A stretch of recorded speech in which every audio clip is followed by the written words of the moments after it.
சத்து மாவு கஞ்சி வந்து எப்படி ரெடி பண்ணுறது அப்படின்னு பார்க்கலாங்க. நான் இந்த ஒரு கப்பில் வந்து அளந்து எடுத்திருக்கேன். இது வந்துட்டு 3 பேர் குடிக்கிறதுக்கு கரெக்டாக இருக்குங்க.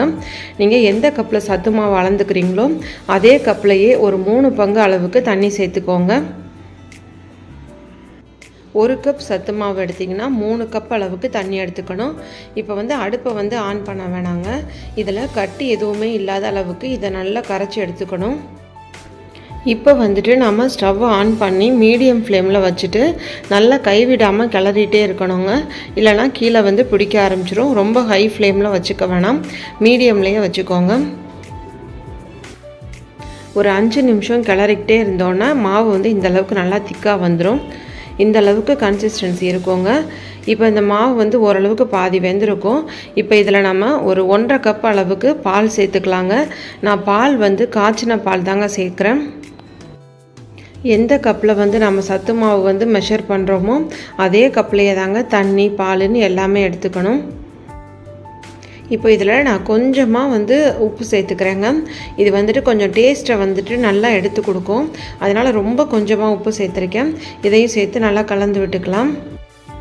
இப்போ அடுத்ததாக அதே கப்லையே ஒரு 3/4 கப் அளவுக்கு வந்து நான் நாட்டு சர்க்கரை எடுத்திருக்கேங்க. நீங்கள் வெல்லம், கருப்பட்டி இது மாதிரி எதுனாலுமே சேர்த்துக்கலாம். அதையும் சேர்த்துட்டு நல்லா லோ ஃப்ளேமில் வச்சுட்டு நல்லா மிக்ஸ் பண்ணி விட்டுக்கோங்க. இனிப்பு வந்து 3/4 கப்பு சேர்த்திங்கன்னா கரெக்டாக இருக்கும். உங்களுக்கு இதை விட கூடவோ கம்மியாக வேணும்னா நீங்கள் அதுக்கு ஏற்ற மாதிரி நீங்கள் சேர்த்துக்கோங்க.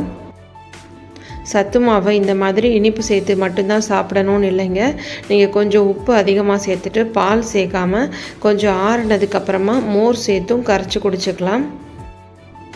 கொழுக்கட்டை செஞ்சு சாப்பிட்லாம், தோசையாக ஊற்றி சாப்பிட்லாம், எப்படி வேணுமோ சாப்பிட்டுக்கலாங்க. இப்போ பாருங்கள், இனிப்பு சேர்த்ததுக்கப்புறமா ஒரு 3-4 நிமிஷம் நல்லா சிம்மில் வச்சு கொதிக்க வச்சதுக்கப்புறமா இப்போ வந்து நான் ஸ்டவ் ஆஃப் பண்ணிட்டேன். அவ்வளோதாங்க, இப்போது சத்து மாவு ரெடி ஆகிடுச்சு. இப்போ இதில் இன்னும் கொஞ்சம் டேஸ்ட்டுக்காக நான் இதில் தேங்காய் பூ சேர்க்குறேங்க. இதெல்லாம் ஆப்ஷனல் தாங்க, நீங்கள் விருப்பப்பட்டால் மட்டும் சேர்த்துக்கலாம்.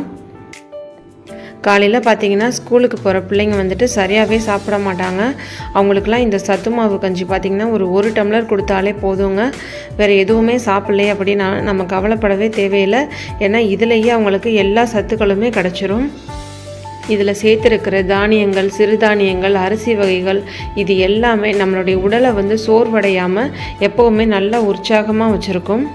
அதனால் டயட் இருக்கிறவங்க கூட இதில் பால் சேர்க்காமல் அப்படி வெறும் தண்ணி ஊற்றி டெய்லி சாப்பிட்டுக்கலாம். குழந்தைகளுக்கு வந்துட்டு வெயிட் இன்க்ரீஸ் பண்ணணும் அப்படின்னு நினைக்கிறவங்க பால் சேர்த்து கொஞ்சமாக ஒரு 1/4 டீஸ்பூனோ 1/2 ஸ்பூனோ நெய் சேர்த்து கொடுக்கலாங்க.